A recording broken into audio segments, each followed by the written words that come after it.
The Joe Rogan Experience. You bring up some really fascinating subjects, and we were talking right before the podcast about social media and how weird it is that you got lumped in with the alt-right for a comment saying something along the lines of that you find, what was the exact quote? Something along, highly intelligent people seem to, which is not saying they're good people. No, that's right. And I think a lot of people who are ignorant of the alt-right equate them with the skinheads and the neo-Nazis carrying the tiki torches. Yes. But when I was referring strictly to the alt-right from its origin in internet discussion groups. Right. And I know some of them. Some of them are former students, and some of them are highly intelligent and highly read. So, but that's not what people often think of when they think of the alt-right. And that's what I was referring to. I was referring to, there are people in tech. There are some people in universities who stay undercover. And I made some remarks on how to starve that movement, not how to feed it. But so many people jumped on it as if you were endorsing the alt-right. What was the exact quote? You were just basically saying something along the lines of there's a lot of intelligent people that are involved in this. Well, it wasn't so much that. It was also that because of the various taboos in mainstream intellectual culture, because of political correctness, there are certain things that are just kind of not discussable. But then when people in the alt-right discover them, they feel tremendously empowered. Like, we are now privy to the truth that the establishment can't handle. You can't handle the truth. And since it was never discussed in the open, there are no counter-arguments to some of the most toxic interpretations. And so the alt-right can run with the, never having been in a forum where these things are debated and criticized and put into context, they take like one fact and then they draw the most extreme conclusions. If these things were debated in the first place, then you'd realize that those conclusions are not warranted. An example is there are average differences between men and women in a lot of psychological traits.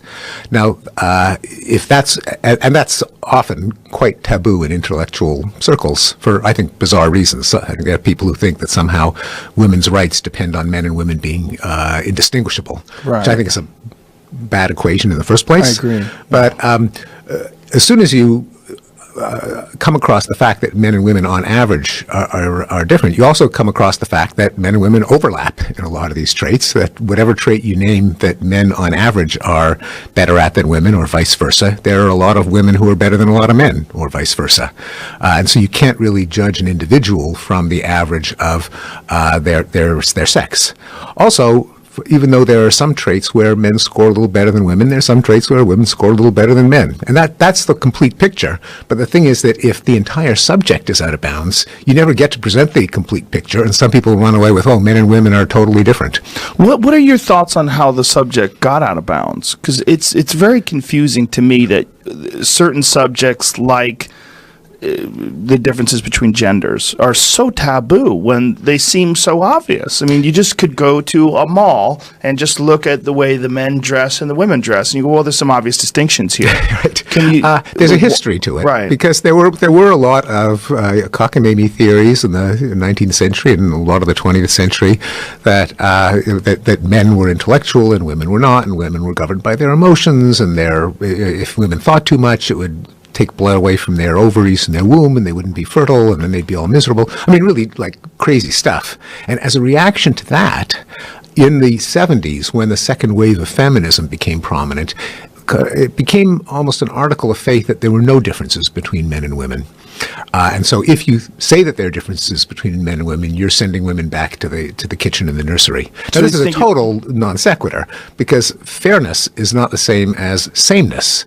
So obviously women should have equal rights to men, whether or not they're exact copies of men or have a distinctive profile, as men have a distinct profile. So I think it was just a mistake to conflate the issue of women's rights with men and women being identical. But that's the way it kind of shook out, and it became kind of an article of faith in in some feminists, some kind of left liberal circles, that men and women have to be identical, and if they aren't, that means you're a traitor to women's equality. Yeah, and articles of faith are always dangerous. Always dangerous, especially in that regard. Articles of fairness are always important. I mean, being fair to each other, but being fair is also recognizing differences. That's right, and not assuming that any difference is a deficiency. Right. I mean, if you're really doing an honest comparison of the differences between men and women, men wouldn't come out looking so good. Yeah, right. And yeah, I have a whole bit about that in my act.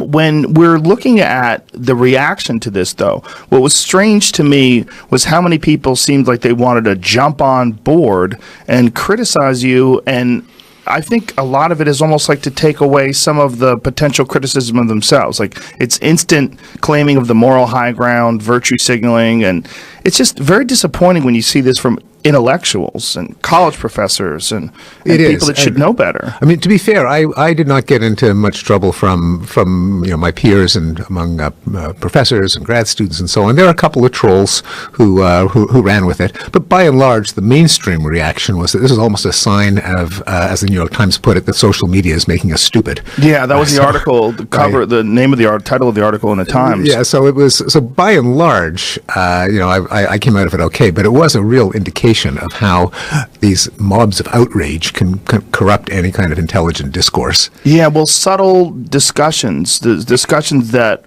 involve nuance, like complicated issues that are they're complex. They require a long sort of description of the issue and a very complex sort of take on these various differences between men and women and the alt-right and the left and political correct. These are long discussions. I mean, these aren't something that you can smash into a very short soundbite and completely cover your take on things. All the more reason that they shouldn't be taboo, because if you can't discuss them, then the only interpretation you're going to have is the simplistic one. If you bring them out in the open, then you can start to have that discussion.